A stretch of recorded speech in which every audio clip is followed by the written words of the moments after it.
Hello everyone, आज हम बात करेंगे लेक्चर नंबर 2 की एलपीपी में।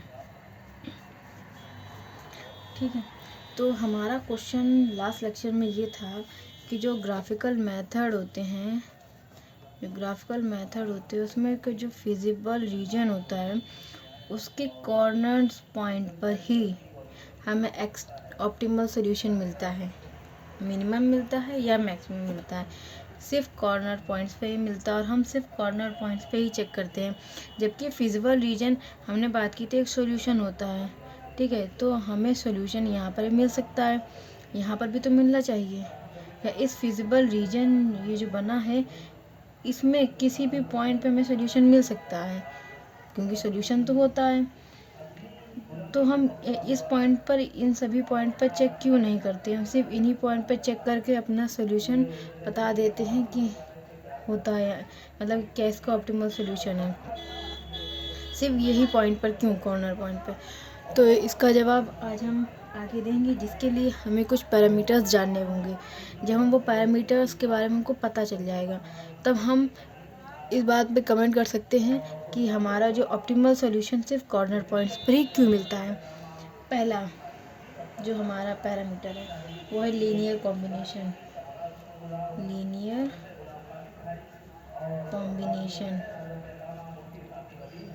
जो कि हम पढ़ चुके हैं लीनियर अलजेब्रा में।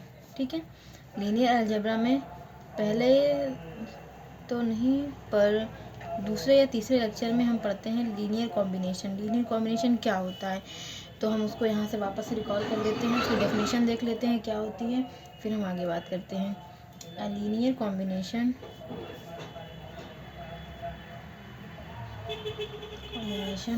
of a set of vectors v1 v2 v3 dot vn is expressed as u is equal to c1 v1 plus c2 v2 plus and so on plus cn vn, where c1 c2 and so on cn are real numbers. मतलब ये real numbers होने चाहिए। ये हमारे vectors हैं, उन्हें अगर linear इस तरह लिखा जा सकता है तो वो लीनियर कॉम्बिनेशन होते हैं। और लीनियर कॉम्बिनेशन जो होता है उसे, उसका सबसे स्मॉलेस्ट सेट जो होता है उसको लीनियर स्पैन बोलते हैं। ठीक है, सबसे छोटा सेट जिससे पूरा सेट जनरेट किया जा सके उसको बोलते हैं लीनियर स्पैन। ठीक है, इसके बारे में जानते हैं कि इसमें कंस्ट्रक्शंस क्या क्या नहीं, रिस्ट्रिक्शंस क्या क्या नहीं होते हैं। इसमें जो होता है रिस्ट्रिक्शंस जो होते हैं, no restrictions on the coefficients.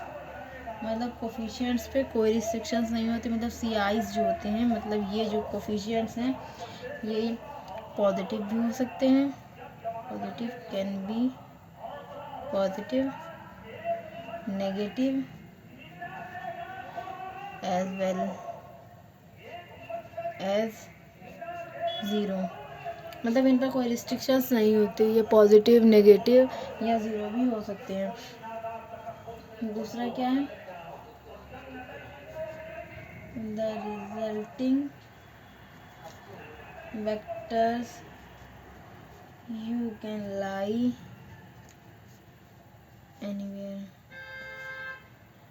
anywhere in the vector space spanned by v1 v2 dot vn। मतलब जो रिजल्टिंग वेक्टर होता है वो वेक्टर स्पेस में कहीं पे भी हो सकता है। अब हम दूसरा जानेंगे, दूसरा पैरामीटर जो है वो हमारा कॉन्वेक्स कॉम्बिनेशन है। कॉन्वेक्स कॉम्बिनेशन क्या होता है ये देखते हैं। A convex combination of a set of vectors v1 v2 vn is expressed as u is equal to c1 v1 plus c2 v2 plus and so on plus cn vn, where c1 c2 cn are real numbers या coefficients. अब यहाँ तक जो definition बनी ये linear combination की definition है, ठीक है। अब लीनियर कॉम्बिनेशन होने के साथ साथ अगर वो कुछ प्रॉपर्टीज भी सेटिस्फाई करें, the satisfy the following constraint. पहला क्या है, सी आई ग्रेटर देन इक्वल 0 होना चाहिए, ठीक है, फॉर ऑल आइज। और दूसरा इसमें क्या है कि C1 C2 plus dot dot Cn का जो सम है वो 1 के इक्वल होना चाहिए। अगर ये दो प्रॉपर्टी लीनियर कॉम्बिनेशन होने के साथ साथ सेटिस्फाई करती हैं तो हम उसे बोलते हैं लीनियर कॉन्वेक्स कॉम्बिनेशन। इसमें क्या होता है, ये जो सी आईज हैं, ये सी आईज ये सारे पॉजिटिव होने चाहिए, मतलब 0 होनी चाहिए या तो 0 से बड़े होने चाहिए, पहली प्रॉपर्टी। और दूसरी क्या है कि इन सब का जो सम है, जितने भी सी आईज होंगे, कोफिशिएंट होंगे, उन सब का सम जो है 1 के इक्वल होना चाहिए। इसका मतलब क्या है, इसमें जो सी आई जो होती है इसकी मैक्सिमम वैल्यू 1 हो सकती है, मिनिमम वैल्यू 0 हो सकती है, माइनस में कभी नहीं जाएगी, इन दोनों के बीच में रहेगी। C2 की वैल्यू भी यही होगी। अगर इन सब में किसी भी एक कोफिशिएंट की वैल्यू 1 हो जाती है तो बाकी सभी कोफिशिएंट की वैल्यू 0 हो जाएगी, ठीक है। तो अब हम बात करते हैं कॉन्वेक्स हेल की। तीसरा पैरामीटर जो है हमारा कॉन्वेक्स हेल है।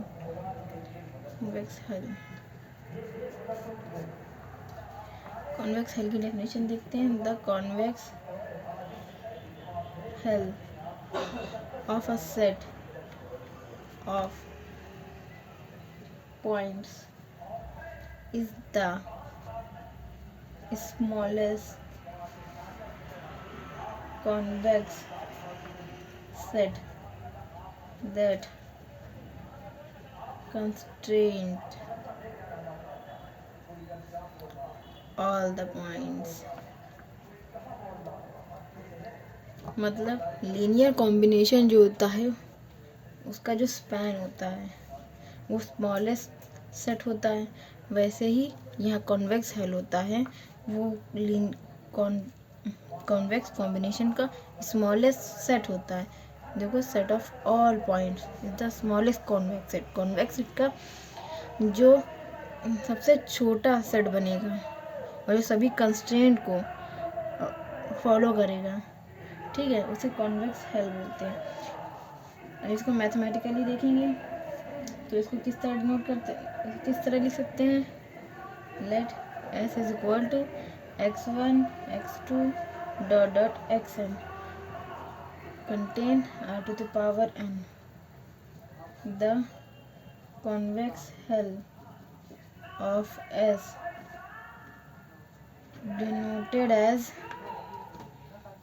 convex F is equal to summation of I1 is equal to n ci xi। ci is greater than equal 0 and summation of I is equal to 1 to n ci is equal to 1। मतलब ये दोनों condition इसमें आ गई, जिसमें इसका smallest set बनेगा उसे convex hello बोलेंगे, ठीक है। और कुछ छोटे से पॉइंट जान लेते हैं। इन 2D मतलब 2 डायमेंशन में जो कॉन्वेक्स हेल होता है इज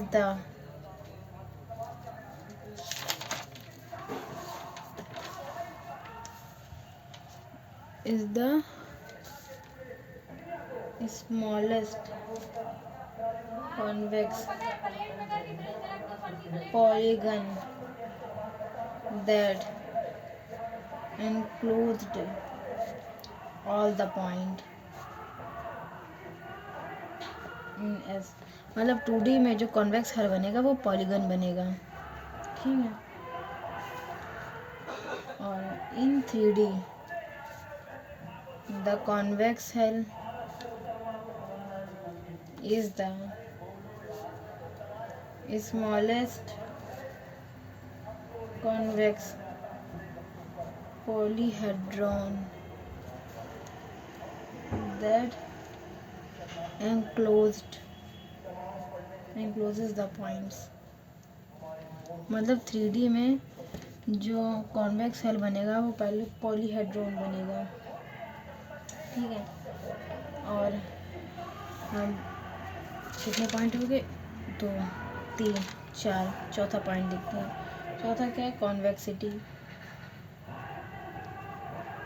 पहले इसकी डेफिनेशन देखेंगे फिर इसको समझेंगे। कॉन्वेक्सिटी क्या होती है, the convex hell is always convex. This means for any 2 points within the hull, the line segment joining them lies entirely inside the hull। मतलब कॉन्वेक्स हेल होता है स्मॉलेस्ट कॉन्वेक्स सेट होता है जो कंटेन करता है सभी और पॉइंट को, उसे कॉन्वेक्स हेल बोलते हैं। और कॉन्वेक्स हेल जो होता है वो हमेशा कॉन्वेक्स होता है। कॉन्वेक्स इसमें क्या मतलब है, इसमें जो 2 पॉइंट होंगे, ठीक है। कोई 2 पॉइंट है, मतलब एस में है, ठीक है, सेट एस में है, 2 पॉइंट है। अब अगर 2 पॉइंट को ज्वाइन करें तो ये कॉन्वेक्स हेल बनेगा। और ये सभी पॉइंट जो होंगे, इन सभी पॉइंट जो बनेगा वो जैसे लीनियर स्पैन में स्मॉलेस्ट सेट बनता है, तो वो स्मॉलेस्ट सेट जो होगा यहाँ कॉन्वेक्स हेल बनेगा। कॉन्वेक्स हेल होगा, ये सभी ऑप्टिमम पॉइंट्स होते हैं, ठीक है। 2 पॉइंट को अगर मिलाते हैं तो उसके बीच के जो पॉइंट होंगे वो भी ऑप्टिमम सॉल्यूशन होते हैं, वो भी ऑप्टिमम सॉल्यूशन ही देंगे। और जो कि स्मॉलेस्ट सेट होता है इसका कॉन्वेक्स कॉम्बिनेशन का, ठीक है। पहला नोट लिख लेते हैं। एक नोट क्या है, feasible region of LPP is always a convex and closed। मतलब जो फिजिबल रीजन हमारा होता है वो हमेशा कॉन्वेक्स होता है, तभी इतनी देर से हम कॉन्वेक्स के बारे में ही बात कर रहे थे। कॉन्वेक्स कॉम्बिनेशन जो होता है लीनियर कॉम्बिनेशन से मतलब बनता है, तो उसमें देखा फिर कॉन्वेक्स हेल क्या होता है, जैसे वहाँ लीनियर स्पैन देखते थे, तो यहाँ पे पूरे कॉन्वेक्स के बारे में हमने डिटेल में जान लिया। अब वो क्लोज्ड भी होता है, ठीक है, देखो क्लोज्ड है। इसमें क्या है, दूसरा point, in feasible region of LPP is bounded, then it is called पॉलीटॉप, ठीक है। कभी कदार ये ऑब्जेक्टिव में आ जाता है। फिजिबल रीजन में जो LPP होती है वो बाउंडेड है तो वो पॉलीटॉप कहलाती है। अब हम छोटा सा एक पैरामीटर और जानते हैं, इसे बोलते हैं कॉन्वेक्स सेट। कॉन्वेक्स सेट जो होता है उसकी डेफिनेशन है, S कोई कंटेन कर रहा है r⁴n for all x, y belongs to S, तो λ1x plus λ2x y belongs to S। मतलब उसका लीनियर कॉम्बिनेशन भी x में बिलोंग करेगा। अगर x y दो पॉइंट लेते हैं या दो वेरिएबल्स लेते हैं एस से, तो उनका कॉम्बिनेशन भी एस में बिलोंग करेगा। किस तरह से होंगे? सच दैट लैम्डा 1 लैम्डा 2, मतलब ये जो कोफिशिएंट्स हैं उसकी वैल्यू 1 होगी, लैम्डा 1 ग्रेटर देन इक्वल 0 और लैम्डा 2 भी ग्रेटर देन इक्वल 0 होगा। ठीक है, अब हम देखेंगे कॉर्नर पॉइंट्स क्या होते हैं। कॉर्नर पॉइंट्स, कॉर्नर पॉइंट की डेफिनेशन क्या होती है? Those points are called corner points which cannot be expressed as a convex combination of other points of the set, मतलब वो पॉइंट जो कॉन्वेक्स कॉम्बिनेशन में एक्सप्रेस नहीं किए जा सकते उसे कॉर्नर्स पॉइंट बोलते हैं। ठीक है, जो मतलब कॉन्वेक्स कॉम्बिनेशन में एक्सप्रेस किए जाते तो वो कॉन्वेक्स कॉम्बिनेशन में आ जाते हैं, जो एक्सप्रेस नहीं किए जाते वो कॉर्नर पॉइंट्स कहलाते हैं। ठीक है, ये कॉर्नर्स पॉइंट हो गया। अब एक पैरामीटर जानते हैं, द सेट, ये एक पॉइंट है, इसको याद रखना इम्पोर्टेंट है। The set of all optimal solution to an LPP is a convex set. मतलब LPP में जो ऑप्टिमल सॉल्यूशन होता है वो हमेशा कॉन्वेक्स सेट होता है। कॉन्वेक्स सेट क्या होता है? कोई ऐसे दो पॉइंट जो कि एस में बिलोंग कर रहे हैं, उसका लीनियर कॉम्बिनेशन भी एस में बिलोंग करेगा, मतलब कॉन्वेक्स सेट होते हैं हमारे ऑप्टिमल सॉल्यूशन। ठीक है, अब हम एक एग्जांपल लेते हैं अगले पेज पे समझाने के लिए। अब सारे हमने पैरामीटर्स जान लिए, तो अब हम सीधे क्वेश्चन उठाएंगे। हमें इस प्रॉब्लम को मैक्सिमाइज करना है। z = 2x + 3y पे सब्जेक्ट्स टू कंस्ट्रेंट क्या है हमारे? x + y > 1, यहाँ पे x > 0 और y > 0। अब हम इसका ग्राफ बनाएंगे। x y, यहाँ पे हम x को 0 रखते हैं तो y की वैल्यू 1 आती है, y को 0 रखते हैं x की वैल्यू 1 आती है। इसको पहले इक्वालिटी में चेंज कर लेते हैं, जो कि लेक्चर 1 में हम बता चुके हैं। ठीक है, अब एक ग्राफ बनेगा। जब x 0 y 1 कुछ ये पॉइंट मान लेते हैं, यहाँ y 0 x 1 ये पॉइंट मान लेते हैं, तो हमारी लाइन कुछ इस तरह बन के आएगी। ठीक है, ये पॉइंट है 0,1 और ये है 1,0, ये है 0,0। और ये लाइन है x + y = 1, मतलब यहाँ पे ऑप्टिमल सोल्यूशन हमारा इस लाइन को छोड़कर हर जगह हमारा सोल्यूशन है। ऑप्टिमल सोल्यूशन, ऑप्टिमल नहीं, फिजिबल सॉल्यूशन, हर जगह सॉल्यूशन है, लेकिन ये सॉल्यूशन ये जो है टुवर्ड द सेंटर बनेगी। ठीक है, तो हमारा ऑप्टिमल सॉल्यूशन ये बनेगा, क्योंकि फिजिबल सॉल्यूशन जो होता है फर्स्ट क्वाड्रेंट में होता है, तो हमारा फिजिबल सॉल्यूशन ये बना। अब फिजिबल सॉल्यूशन बना, अब हम देखते हैं पॉइंट पर देखते हैं कि हमारा एक्सट्रीम किस पॉइंट एक्सट्रीम एट 0,1 z = 3 आएगा, एट 1,0 z = 2 पे आएगा। हमारा मैक्सिमम करना है तो मतलब ये है, मतलब 0,1 ये पॉइंट हमारा एक्सट्रीमम पॉइंट है। अब हम लोग ऐसा क्यों मिलता है? अगर देखो z = हम 0 लेते हैं, ठीक है, z = 0 पे इस लाइन का स्लोप क्या होगा? z = 0 पे इस लाइन का स्लोप होगा y = -2/3x। ठीक है, तो ये हमारा m होता है, m = स्लोप होता है tan थीटा। ठीक है, अगर हम कोई अदर पॉइंट लेते हैं कोई सी पॉइंट ले लेते हैं, मान लो 2x + 3y = c। तो हमारा जो एक्सट्रीमम आएगा वो मतलब स्लोप जो आएगी y = -2/3x + c आएगा। ठीक है, तो फिर यहाँ पे भी हमारा m जो है वो चेंज नहीं हुआ। तो उसमें क्या हो जाए, ऑब्जेक्टिव लाइन, यहाँ पे कहते हैं ऑब्जेक्ट कंस्ट्रेंट लाइन होती है, इस पॉइंट से पास कर रही है।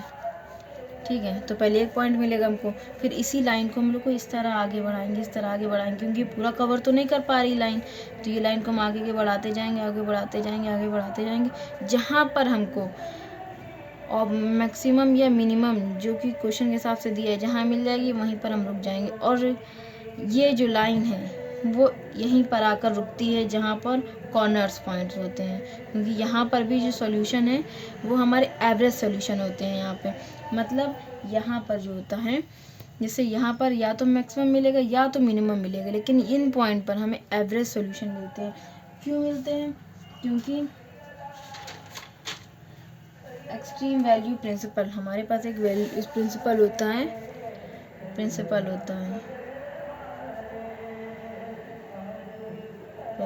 कौन सा प्रिंसिपल होता है? Extreme value principle. इसमें क्या होता है, इसको लिख लेते हैं कि आसान भाषा में, जैसे आप लोगों को याद है, लीनियर फंक्शन का मैक्सिमम, ठीक है, या मिनिमम कॉन्वेक्स सेट पर एक्सट्रीम पॉइंट पर होता है या आता है। ठीक है, इसमें क्या है, लीनियर कॉम्बिनेशन, मतलब लीनियर फंक्शन जो होते हैं, हमारे पास LPP है, मतलब लीनियर प्रोग्रामिंग प्रॉब्लम, मतलब यहाँ पे जब हमें क्वेश्चन दिया जाएगा वो लीनियर होगा। तो लीनियर फंक्शन जो मिलता है हमको यहाँ पर, वो मैक्सिमम या मिनिमम, कॉन्वेक्स सेट भी है, अभी हम कॉन्वेक्स सेट पढ़ा। कॉन्वेक्स सेट जो होता है, कॉन्वेक्स सेट में कोई भी एक्सट्रीम पॉइंट जो होते हैं, मतलब एक्सट्रीम पॉइंट जो होते हैं कॉन्वेक्स सेट पर, वो मिनिमम या मैक्सिमम लीनियर फंक्शन में होते हैं, मतलब उसके कॉर्नर्स पॉइंट पर होते हैं। ठीक है, मतलब एक्सट्रीम पॉइंट को जो हमने लिखवाया है कॉर्नर्स पॉइंट को, एक कॉर्नर्स पॉइंट जो होते हैं एक्सट्रीम पॉइंट ही होते हैं। मतलब कॉन्वेक्स सेट में अगर या तो मिनिमम हो या तो मैक्सिमम हो क्वेश्चन के अकॉर्डिंग, लेकिन कॉन्वेक्स सेट में एक्सट्रीम पॉइंट या कॉर्नर पॉइंट, लीनियर फंक्शन में जो एक्सट्रीम पॉइंट होता है वो लीनियर फंक्शन में जो एक कॉन्वेक्स सेट होता है, और कॉन्वेक्स सेट में एक्सट्रीम पॉइंट पर ही मैक्सिमम और मिनिमम एग्जिस्ट करते हैं। इसको फील करना कि लीनियर फंक्शन है, अगर उसका जो मैक्सिमम है और जो मिनिमम है कॉन्वेक्स सेट में एक्सट्रीम पॉइंट पर ही मिलता है, ये एक्सट्रीम वैल्यू प्रिंसिपल कहता है। और एक एग्जांपल देके बताते हैं, नहीं पहले थोड़ा सा और समझ लेते हैं क्या होता है। इसमें क्या होता है, देखो ग्राफिकल मेथड जो होता है, मतलब ग्राफिकल मेथड में, इसको नहीं लिखते हैं, इसको समझाते हैं। ग्राफिकल मेथड में जो LPP होता है, LPP का जो ऑप्टिमल सॉल्यूशन होता है वो कॉर्नर पर इसलिए मिलता है क्योंकि फिजिबल रीजन कॉन्वेक्स होता है। जो मैंने बताया, फिजिबल रीजन जो होता है, फिजिबल जो रीजन बनता है ये कॉन्वेक्स होता है। ठीक है, अगर फिजिबल रीजन कॉन्वेक्स होता है तो कॉन्वेक्स होता है, और लीनियर ऑब्जेक्टिव फंक्शन अपना एक्सट्रीम वैल्यू हमेशा एक्सट्रीम पॉइंट पर ही अटेन करता है, जो कि एक्सट्रीम प्रिंसिपल वैल्यू कहता है। मतलब ऑब्जेक्ट अगर कोई भी लीनियर फंक्शन है, ठीक है, लीनियर फंक्शन जो होता है कॉन्वेक्स सेट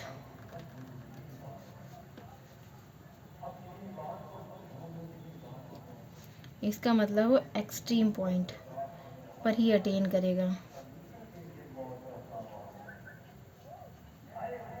इसी को कॉर्नर्स पॉइंट बोलते हैं या कोना बोलते हैं। ठीक है, अगर लीनियर फंक्शन है तो मतलब कॉन्वेक्स सेट बन रहा है वहाँ पे, क्योंकि ये फिजिबल रीजन है। फिजिबल रीजन में जो मैक्सिमम या मिनिमम वैल्यू होती है वो अपने एक्सट्रीम पॉइंट पर ही अटेन करती है।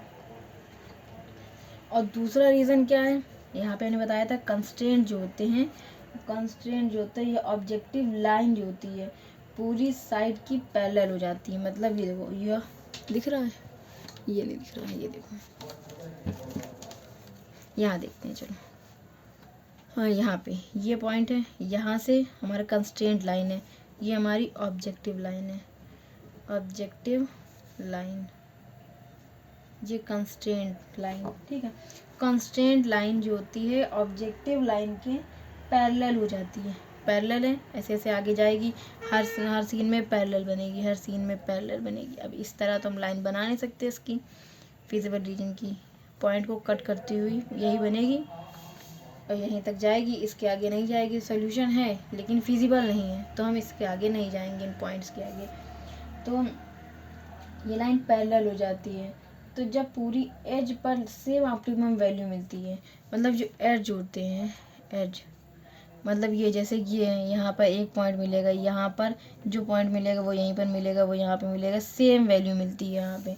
तो मतलब पूरी as per same optimum value मिलती है, लेकिन उस एज के एंड पॉइंट, जो एज के एंड पॉइंट होते हैं, जैसे ये पॉइंट, एज पॉइंट पे, जब कॉर्नर पॉइंट पे जो ऑप्टिमम वैल्यू होती है वो अलग अलग हो सकती है, और ऑप्टिमम वैल्यू ही होती है कॉर्नर पॉइंट्स पे। ठीक है, और एक रियल लाइफ एग्जांपल दे बताते हैं। मतलब सोचो एक फिजिबल रीजन का, ठीक है, फिजिबल मतलब ये पेपर का टुकड़ा है, मान लो हमने पेपर तोड़ फाड़ के यहाँ रख दिया। ठीक है, तो यहाँ पेपर जब रखा हमने, तो सोचो ये एक फिजिबल रीजन है, फिजिबल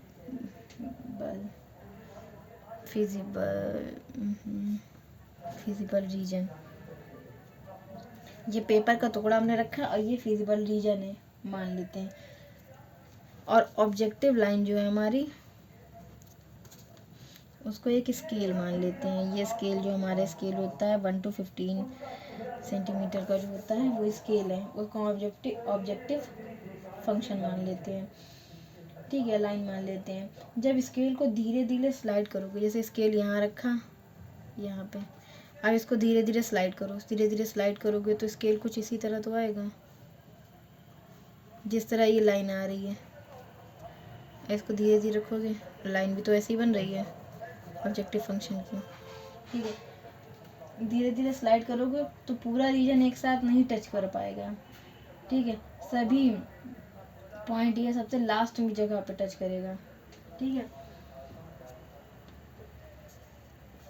मतलब पहले इस पॉइंट पे एक पॉइंट टच करेगा, फिर दूसरे पॉइंट को, फिर तीसरे पॉइंट को, ऐसे ऐसे जाके टच करेगा। जहाँ पे लास्ट में टच करेगा वो कॉर्नर होगा, और जो कॉर्नर होगा वहीं पर मिनिमम या मैक्सिमम वैल्यू मिलेगी। ठीक है, एक ये समझ लेते हैं, और एक दूसरा समझ लेते हैं। हम कितने तरीके से समझा रहे हैं आपको, एक तरीका ये हो गया, बी दूसरा तरीका हो गया, सी ये तीसरा तरीका हो गया, डी ये चौथा तरीका बता रहे हैं। ग्राफिकल मेथड में जो होता है हमारा सॉल्यूशन जो होता है वो फिजिबल होता है। ठीक है, फिजिबल रीजन बनता है। फिजिबल रीजन जो होता है वो, उसकी खासियत होती है कि अगर वो फिजिबल रीजन है तो वो क्लोज्ड होगा। ठीक है, और दूसरी क्या कंडीशन होती है, वो कॉन्वेक्स पॉलीगन होगा, कॉन्वेक्स पॉलीगन 2D में होता है, और पॉलीहेड्रॉन 3D में होता है। ठीक है, अब यहाँ 2D की बात कर लेते हैं। तो ये दो कंडीशन होगी।